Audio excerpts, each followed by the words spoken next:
Bismillahirrahmanirrahim. Qala Nabi sallallahu alaihi wasallam, sayati bakal datang. Sayati bakal datang apa zamanun, apa masa, ala ummati, atas umatku, ya firruna, yang lari siapa umatku, anil ulama, minal ulama, daripada ulama-ulama, wal fuqaha, dan ulama-ulama ahli fikih. Jadi akan datang suatu masa atas umat ini, umatnya Rasulullah. Umatnya Rasulullah itu lari, kabur, menjauh. Maksudnya tidak mau belajar sama ulama ahli fikih. Mereka lebih mementingkan ilmu-ilmu yang daripada Nabi. Sekolah formal saja, sekolah ngajinya dinomor duakan, dan lain sebagainya. Ulama dan fuqaha fayabtaliya, maka bakal menimpakan bala, menimpakan bala hum, pada mereka. Siapa? Allah. Fayabtaliya, maka menimpakan bala hum, pada mereka. Mereka siapa? Umatnya Rasulullah. Siapa? Allah. Bisalasi baliyatin, dengan 3 beberapa bala.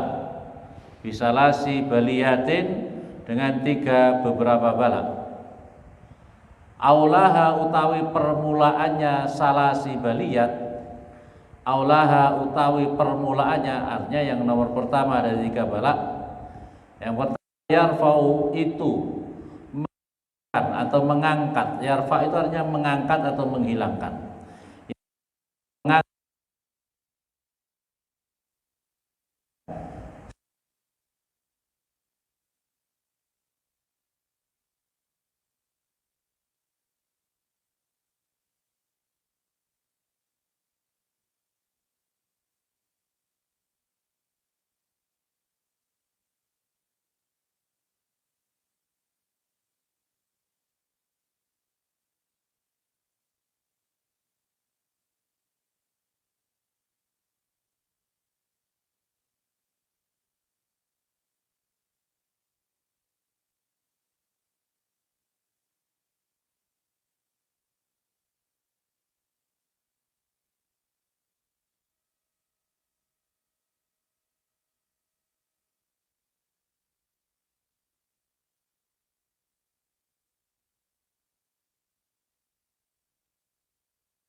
Dengan ulama itu berarti hilang berkah kerjanya. Yang kedua, wawasan ya, dan utama yang kedua, Allah yusalli Allah alaihim, atas mereka yang umatnya Rasulullah itu, umatku, sultanan, pada seorang pemimpin, zaliman, yang zalim. Sultanan zaliman, seorang pemimpin yang zalim.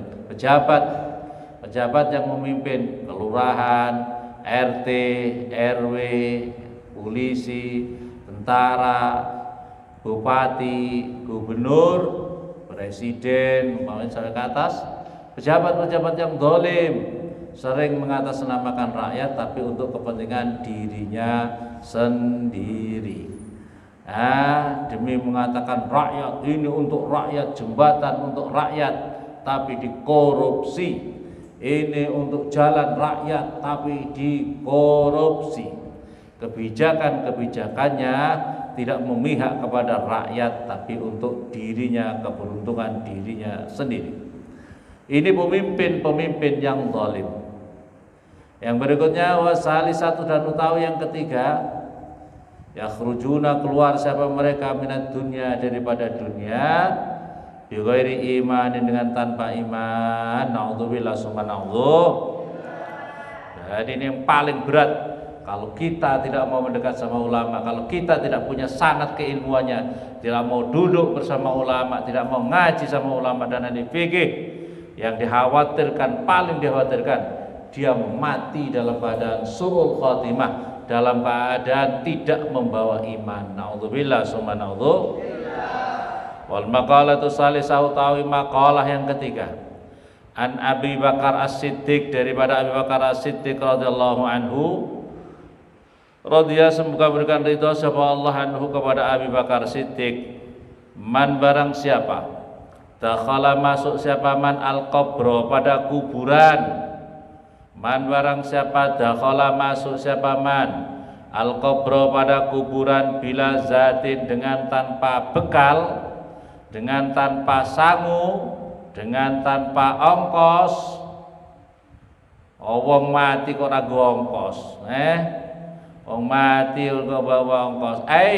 Minal amali soleh, maksudnya daripada amal-amal soleh. Minal amali soleh, artinya dari amal soleh. Faka'an nama, maka kayak sesungguhnya, apa itu? Kayak sesungguhnya orang, kayak sesungguhnya perkara, rokiba mengarungi, rokiba naik, rokiba mengarungi siapa orang, al-bahro, pada lautan, bila safinatin, dengan tanpa perahu, bila safinatin, dengan tanpa kapal, bila safinatin, dengan tanpa kapal. Orang masuk kuburan kok enggak bawa bekal, turu doai, enggak bawa bekal amal solehnya, ya, maka seperti dia mengarungi lautan, bila safinatin, dengan tanpa perahu, dengan tanpa kapal. Naudzubillah, subhanallah. Fayaghriqu, maka tenggelam siapa orang, fayaghriqu, maka tenggelam siapa orang, gharqan, dengan tenggelam, la khalasa lahu, tidak ada penyelamat lahu bagi man, illa biman, kecuali dengan seseorang, yang kuduhu, yang menyelamatkan siapa orang, yang kudu, yang menyelamatkan siapa orang kepada man. Artinya berarti kalau gitu masih ada harapan, kalau memang ada yang menyelamatkan. Kama sebagaimana perkara qala, bersabda siapa Nabi sallallahu alaihi wasallam, ini kata Nabi, mal mayyitu fi qabrihi illa al-ghariqi al-mughawwasi. Mal mayyitu, tidak ada utawi mayit, mal mayyitu, tidak ada utawi mayit, fi qabri, di dalam kuburnya mayit, illa kal ghariqi, itu seperti orang yang tenggelam, itu illa kal ghariqi, kecuali seperti tenggelam, al-mughawwis, yang minta tolong. Kalau nanti mati, ya Allah, kau tidur di kamar sendiri, itu tidur di bawah Gunung Siklop sana sendiri, berani tidak? Sendiri, pakai gubuk sendirian saja, bertahun-tahun di sana, berani tidak? Berani tidak? Kalau nanti di kuburan, bahkan itu ditanam di dalam kuburan sendiri, bapak kamu bisa nolong kamu tidak? Ibu kamu bisa nolong kamu tidak? Sahabat paling dekat kamu bisa nolong kamu atau tidak? Diri kamu sendiri. Makanya kamu harus jadi anak soleh, anak solehah, karena itu bekalnya kamu sendiri masing-masing yang kau pikirkan itu. Jangan minta tolong yang lain. Kalau di dunia kamu bisa mesti tolong kanan kiri, tapi kalau di kuburan, waduh Pak polisi, aku di sini dikeroyok sama apa itu namanya, ular-ular berbisa, kelabang, minta tolong Pak polisi. Polisi itu mau datang nggak nolong kamu? Bisa nolong kamu nggak polisi? Amal kamu yang bisa menyelamatkan kamu itu, ya. Makanya lolo persiapan amal kamu itu, ya. ila kal gharik al mughawis yang minta apa itu, yang minta tolong. At-talib artinya yang meminta li ayyughasa supaya ditolong siapa? Mayit. Mayit itu minta tolong. Wal maqalah rabi'ah, maqalah yang keempat. An Umar radhiyallahu anhu, diriwayatkan daripada Umar radhiyallahu anhu, lukila dinukil an Syekh Abdul Mu'ti As-Samlawi, diriwayatkan daripada dinukil Syekh Abdul Al-Mu'ti As-Samlawi anna Nabi sallallahu alaihi wasallam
sif, lihatlah atau mensifatilah siapa kamu Jibril li kepada saya hasanati Abi Bakar, hasanati Abi Bakar.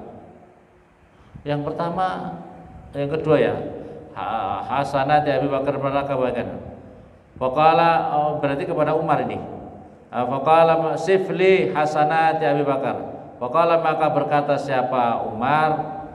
Umar utawi hasanati, benar-benar sifli hasanati Umar, sifatilah pada saya kebaikannya Umar.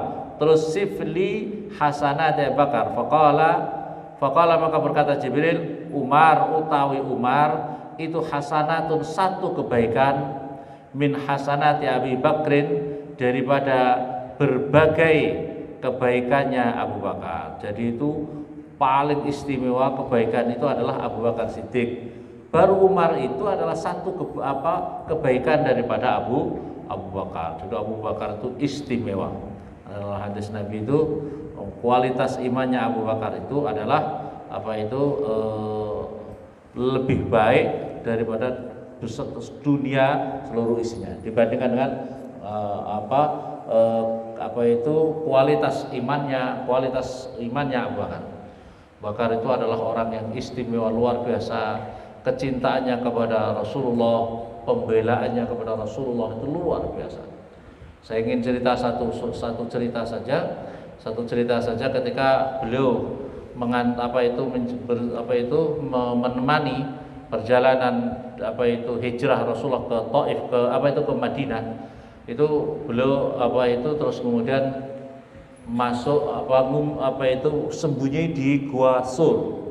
Di Gua Sur itu kemudian sebelum masuk beliau bersihkan dulu dalam, kalau ada hal-hal yang ditutup, lubang-lubang ditutup supaya tidak ada hal-hal yang membahayakan, semuanya ditutup, sobek bajunya ditutup supaya dibersihkan dulu. Abu Bakar kemudian mempersiapkan Rasulullah, silakan ya Rasulullah masuk, ini sudah saya bersihkan. Rasulullah kemudian tidur di pangkuannya Abu Bakar. Ternyata masih ada lubang satu, lubang satu itu kemudian diganjel sama kakinya Abu Bakar, ganjel supaya kalau ada apa-apa tidak ada keluar dari situ, mungkin melata, ular atau apa, yang penting jangan sampai terganggu Rasulullah. Terus kemudian apa itu tiba-tiba digigit, ternyata ada ular di situ, ada ular yang sangat berbisa di situ. Kesakitan Abu Bakar ditahan betul, yang penting Rasulullah jangan sampai terganggu. Tapi begitu kesakitan sampai kemudian menetes air matanya, beliau tidak bisa menetes kepada Rasulullah. Apakah kamu menyesal bersamaku wahai Abu Bakar? Tidak ya Rasulullah. Kenapa kamu menyesalkah kamu bersama saya? Tidak ya Rasulullah. Cuma saya digigit kaki saya ini oleh ular, gigit oleh ular. Maka kemudian saya menahan begitu betapa cepatnya racun itu kepada diriku, betapa cepatnya racun menjalar kepada diriku. Terus Rasulullah bangun, ular. Rasulullah bicara sama ular. Abu Bakar tahu. Ular, kenapa kamu tidak aku izinkan sama sekali? Kok tubuhnya Abu Bakar, rambutnya pun tidak boleh ada orang yang mengganggu Abu Bakar, tidak boleh ada yang mengganggu kulitnya apapun juga tidak boleh mengganggu Abu Bakar. Neraka kok sampai apapun juga ya, karena Abu Bakar ini orang sangat luar biasa pembelanya.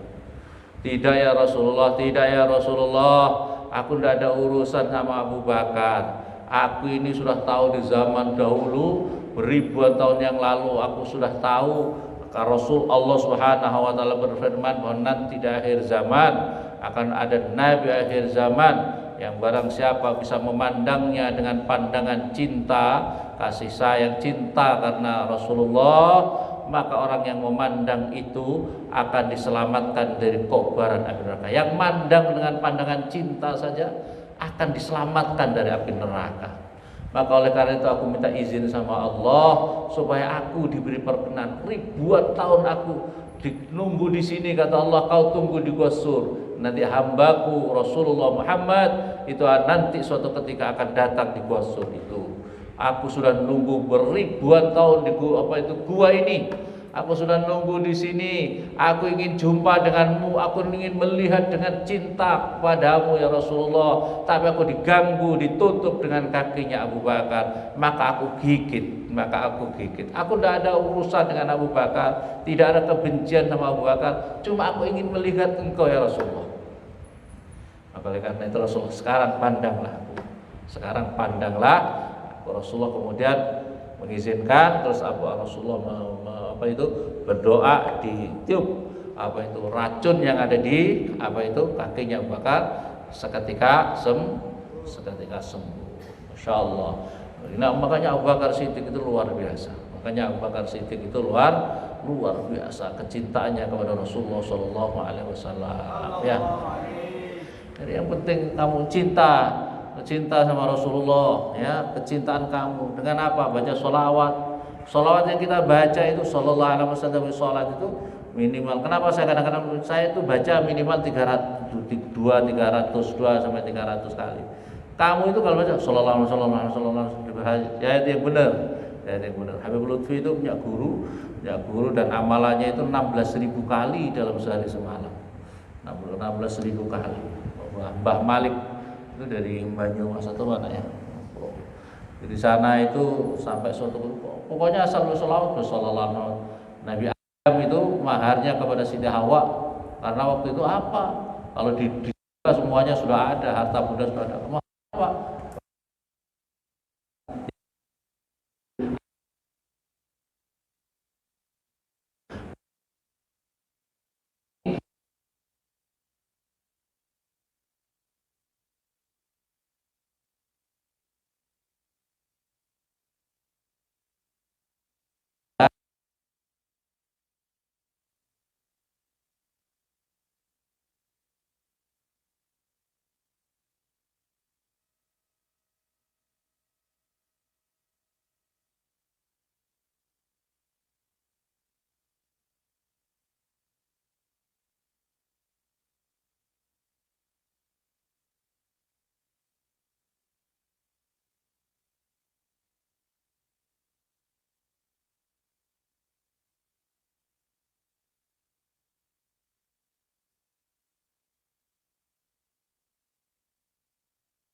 Sebelah hasanat bakar kalau amor hasanat. Izzud dunya. Kemuliaan dunia ini, izzud dunya utawi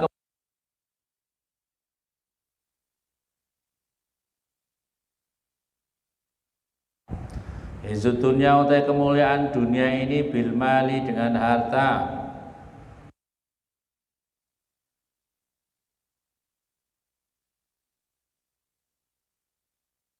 Olehnya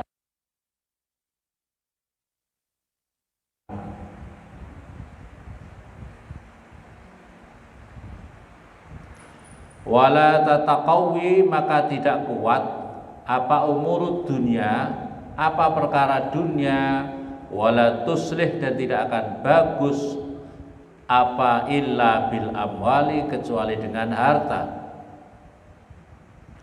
Wala tataqawi, dan tidak akan kuat apa umur akhirah, apa perkara akhirah, wala tuslih, dan tidak akan bagus apa umur akhirah illa bil a'mali shalihah, kecuali dengan amal-amal soleh. Kalau di dunia ya uruslah perkara-perkara dunia ini ya, cari usaha dunia ini ya. Tapi kita ini kan urusannya tidak hanya mati di dunia, tidak berhenti di dunia saja. Kita ini hidup, mati, akhirat, maka kita harus mempersiapkan dua-duanya ini. Tapi tidak boleh lebih mengutamakan perkara dunia, karena perkara dunia itu adalah perkara yang sangat sebentar. Wal maqalatul khamisah, dan utawi maqalah yang kelima. Wal maqalatul khamisah, dan utawi maqalah yang kelima. An Utsman, diriwayatkan Sayyidina Utsman radhiyallahu anhu, radhiyallahu, semoga memberikan ridha siapa Allah anhu kepada Utsman. Hamud dunya, utawi kesusahan perkara dunia. Zulmatun, itu adalah kegelapan. Fil qalbi, di dalam hati. Wahamul akhirah, dan utawi kesusahan perkara akhirah. Itu nurun, itu cahaya. Fil qalbi, di dalam hati. Kalau kamu susah keurusan dunia, itu adalah menjadikan gelap hati kita. Tapi kalau kamu susah, ya Allah bagaimana, ya Allah bagaimana, ya Allah sholatku bagaimana, ya Allah amalku bagaimana, urusan-urusan akhirat yang dipikirkan kita susah, bagaimana nanti persiapkan, ya Allah bagaimana, itu adalah justru menjadi penerang hati kita. Tapi kalau ya Allah bagaimana besok, oh ya Allah bagaimana, uang fulus, yang dipikir hanya fulus saja, ya, maka itu justru menjadi kegelapan dalam hati kita. Makanya hati-hati, dunia ini hanya sarana saja, jangan menjadi tujuan. Kerja karena Allah, kerja karena Allah, jangan menjadi tujuan utama. Al-hazan, utawi kesusahan. Fil umuri, di dalam beberapa perkara. Al-muta'alliqat, yang berkaitan bidunya, dengan dunia. Soro, maka itu jadi. Apal hazan fil umuf, al-hazan tadi muzliman, itu menggelapkan. Fil qalbi, muzliman, itu menggelapkan. Fil qalbi, di dalam hati. Wal hazan, dan utawi kesusahan.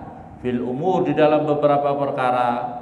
Al muta'alliqat, yang berkaitan bil akhirati, di dalam masalah akhirat. Sara, maka jadi apal hazan fil umuril muta'alliqah bil akhirah, itu munawwaran, itu menerangkan. Lil qalbi, di dalam hati. Allahumma ya Allah la taj'al, Allahumma ya Allah, ini doa Nabi nih. Allahumma ya Allah la taj'al, jangan menjadikan Tuhan ad-dunya, pada dunia, akbar hammina, pada sebesar-besarnya cita-cita kami, wala mablagha ilmi, dan pada puncaknya